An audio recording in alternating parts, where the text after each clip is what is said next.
C'est sur tapis rouge que Patrice Talon entre dans le stade Charles de Gaulle de Porto Novo. Le président réélu prête aujourd'hui serment sur 12 coups de canon. Patrice Athanase Guillaume Talon, président de la République, élu conformément aux lois de la République, jurons solennellement de respecter et de défendre la Constitution. Ce deuxième mandat, promet-il, sera celui du progrès social et de la démocratie.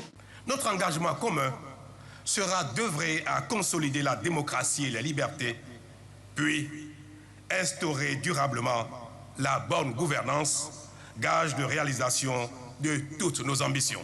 Notre autre devise ne devrait-elle pas désormais liberté, démocratie et bonne gouvernance?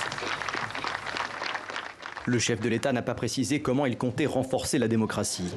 Mais pour l'ancien président de la Cour constitutionnelle, Robert Dossou, connu pour avoir vivement critiqué le pouvoir et pourtant invité ce matin, la priorité, c'est la libération des opposants politiques emprisonnés.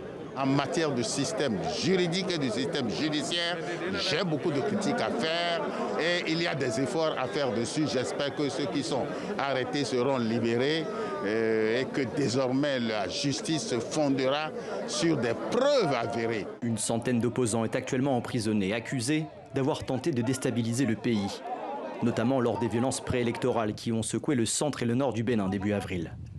Et des grands noms de l'opposition sont soupçonnés d'avoir armé et financé ces milices de chasseurs, selon les termes du gouvernement. Pour cette association de défense des droits de l'homme, ces arrestations menacent la démocratie. Le climat politique au Bénin actuellement est délétère.